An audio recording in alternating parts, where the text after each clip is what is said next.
Welcome to Patriarchy.com, where we help you become a more virtuous leader for your family. I'm Knowland, and on this channel, every day, I answer your questions and comments in video form. I also update you on our progress towards rebuilding the patriarchy to strengthen society one family at a time. So let's get into some of the questions. Before that, though, quick update. Subscribers have grown to 407. Things are coming along nicely. Make sure you subscribe, share the channel with anybody else you think might be interested. And also on my main channel here, you can see we're at 18.1k subscribers. You can get more long form content on specific marriage problems so you can find the solutions that you need on this channel. Go and check that out too. So today's questions then. Let's skim down to the bottom and we'll see what we've got. MGC 24747. Thank you, Will. Thanks for watching. Really appreciate the support from everybody. Channel wouldn't be possible without you guys because all the content is based on your interactions. Thank you. Luke has a continuation question about purity culture. So yesterday, Luke was asking about whether it's okay to watch romantic movies with your wife if you feel that there are scenes in them, sex scenes, which are pornographic. And this is important because actually the research shows that if you are watching romantic movies with your wife, talking about the plot lines, the struggles the characters are going through, then it actually reduces the risk of divorce because it is a great way to connect emotionally and talk about things that actually matter for your marriages. This is one of the reasons why stories are important, because by watching other characters engage with each other through these narratives, we can actually explore some of the same themes, same problems in our own lives too. So I highly recommend watching romantic movies with your wife. Luke, however, is worried that they are pornographic. Now, I said before, just use the actual rating on the movie as a guideline. Like if it's PG-13, you shouldn't be stressed about that being pornographic. Basically common sense. So just a couple of points here that Luke wants to raise. How do we determine a near occasion of sin and an occasion of sin? Help me understand what the church teaches. You mentioned that the Notebook is vanilla, not pornographic. Yes, there isn't explicit nudity, nipples and genitals, but there is moaning and other sex-emulating content. Barebacks, intertwined bodies, etc. A scene like this is arousing. How is it not porn? And then he explores how he has really high standards about this and is extremely worried about it. So because the content here isn't actually directly and graphically portraying sexual acts for the purpose of arousing pleasure in the viewer in the same way that porn would, you don't need to classify it as porn. You can look up the definition of porn in the Catholic Catechism, and it does not apply to movies like The Notebook. The main thing going on there isn't the direct and graphic illustration of sex acts to arouse the viewer. It's actually the portrayal of a developing relationship between characters within the context of an overall narrative. So that's why it's okay to watch it. Now, is it a near or a proximate occasion of sin, or is it a remote or a faraway occasion of sin? This is actually really interesting because theologians don't agree on any kind of clear-cut way to find this out because it kind of depends on you and your weaknesses. So for one guy, for example, who really struggles with lust, just walking down the street in the summertime with women who are dressed for the hot weather, maybe showing quite a lot of skin, that could actually be a serious occasion of sin because of his struggles. So he's going to be severely tempted there. For another guy, though, with great control over his impulses, it isn't really going to be a big deal at all. So you know yourself best. Think about what kinds of scenes are going to be an occasion of sin for you, whether remote or proximate, and then react appropriately. I'm guessing something like The Notebook, if you're watching it with your wife and you're mainly focused on how the plot is developing, what kind of themes are being explored, is going to be at the worst a pretty remote occasion of sin for you. Good question. I think that is a genuinely important thing to think about because of the importance of watching those kinds of movies. So thanks for asking him. Next one. What to do if your wife isn't Catholic or even Christian. Also, what to do if you and your wife don't always agree on how to discipline your children. Thanks for that. Anthony, good questions there. Very important. So, first up, then, what to do if your wife isn't Catholic or even Christian? Now, this is a difficult situation, and it's one of the reasons why the church discourages mixed marriages. And to marry a non Catholic, you actually have to get her agreement that she's going to allow the kids to be raised Catholic because that's really important for their moral and spiritual formation. So it sounds like you aren't in that situation, unfortunately.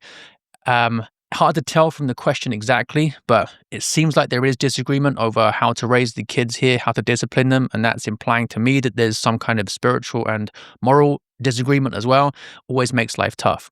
So, first of all, show her the beauty of Catholicism through your own example and your own leadership. So that will get her interested in it and open to its influence on your family life.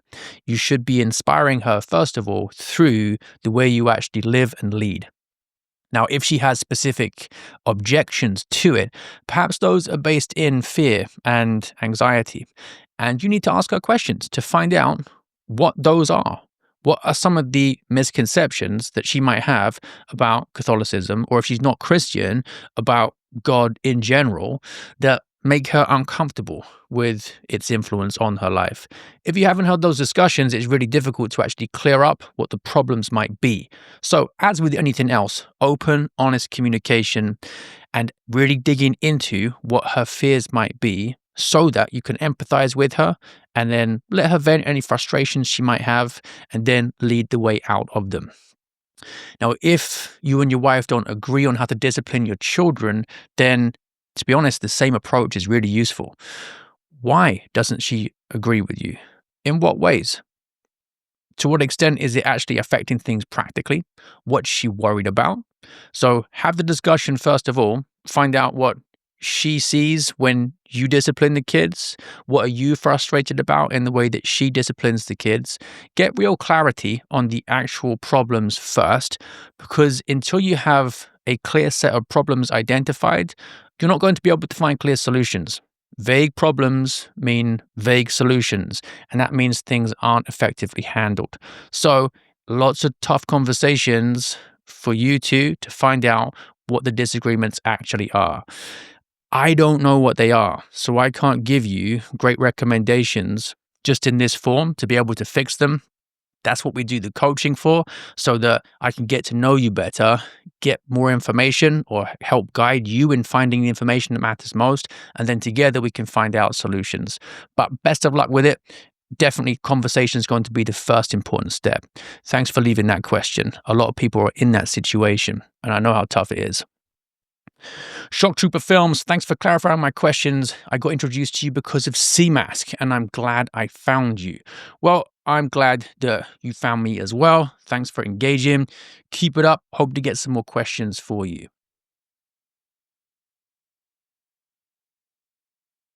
As a teacher yourself, did you have any backlash or hesitancy from your parents when pursuing a career? I find nowadays teaching doesn't get the respect it deserves, and parents prefer kids to venture into some line of business or engineering universities. What advice would you give to young teachers starting out, especially in regard to getting the best out of their students? Apologies, as questions are unrelated to marriage family. Do you want strictly marriage questions, or are you open to other masculinity questions for future reference? Thanks, Will. Good question, Barry. And I think actually, in a way, all masculinity questions end up being marriage questions, because so often marriage problems are basically masculinity problems. And this one for you is actually about confidence, isn't it? So even if your parents do give you backlash about your choice of career, that shouldn't really matter too much. See their perspective, empathize with it. Maybe they're worried that you might not find a job, or you might not earn very much, or something like that, right? So they do care about you. That's why they have a concern. So don't dismiss it. Listen to it. There's probably some truth there, but doesn't mean that you have to actually do what they say, assuming that you have moved out, living your own life, and taking the next step forward as your own man, following the path you think is best for you. So next thing you've got here is a teacher starting out, how to get the best out of your students. Really pay attention to what their problems are and then find the solutions for them. If you're not really attuned with what your students are finding tough, then you're not going to be able to help them out. A lot of teachers who've never really struggled with their subjects and are just operating at a very high level compared to their students don't take the time to descend to the students' level so that they can actually see what the students' real struggles are. And, that makes teaching really difficult. If you don't know how to help the people that you're supposed to be helping because you haven't paid attention to the situation, you're not going to get them good solutions. Catholic with the Bible podcast. Spiritual leading by example is not going very far. How do I actually guide without making her feel insufficient? Again, this is really a coaching situation because I'd need to know how and why she's feeling insufficient. It might be that she is insufficient in some ways, and you two need to confront that together in a way that doesn't damage her self-esteem even more than she might already be feeling, right? If there are real shortcomings, then humility is just reality. It's recognizing, though, that she can feel that these are real insufficiencies without feeling that as an attack on her identity. That's where the tough bit comes in. So you have to approach these things that need to be improved without making it a personal attack. And the best way to do that, for now, I would have a look at the masterclass videos on my main channel. We go through how to have some of those tough conversations. But really, in terms of practical tips on implementing that, if you have a look at the Patriarchy group, patriarchy.com/start, you can get advice on that in there because it involves me having to get to know you better. It's tough. Just remember, from her perspective, it makes her feel like a bad person, right? So you have to see that from her perspective. The conversation makes her feel like a bad person and as if her identity is under attack.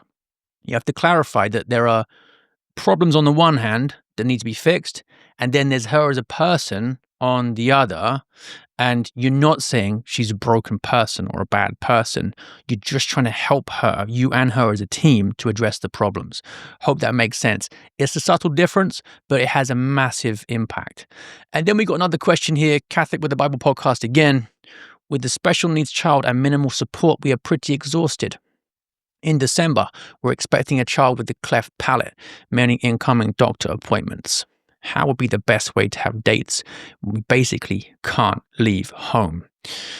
Right, that's tough. And especially when you're in a situation with minimal support, I would be looking at why that is and whether there's anything you can do to get more support.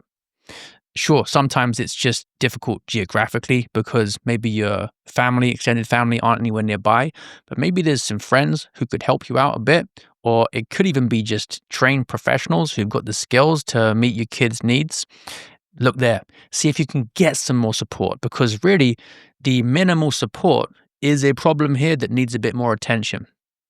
As far as having dates when you can't really leave home, have a conversation with your wife. What kind of things would she enjoy? So you could do cooking meals for each other. You could have like a movie night together. You could eat out under the stars together in the garden. It could be just drinks by candlelight. It could be board games. Whatever. Choose something with her based on your interests and what you both want to get out of a date night. Plenty of opportunities there that aren't going to break the bank either. So really talk together about what kinds of things might be fun and exciting for you, because really what you want to do is just have experiences together that help to reinforce your shared story.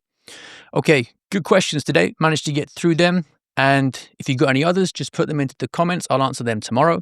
Quick update on how our patriarchy.com support group, where you guys can get more information as well as more practical tips on how to make the changes you want to become a better leader.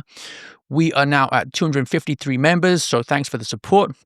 If you've enjoyed some of the tips here, go and check that out, patriarchy.com/start, and I will see you tomorrow. Remember, please subscribe. Please share. I need your help to get this new channel off the ground. I really want to reach as many guys as possible because I believe that when the man starts fixing himself, then fixing the marriage happens afterwards.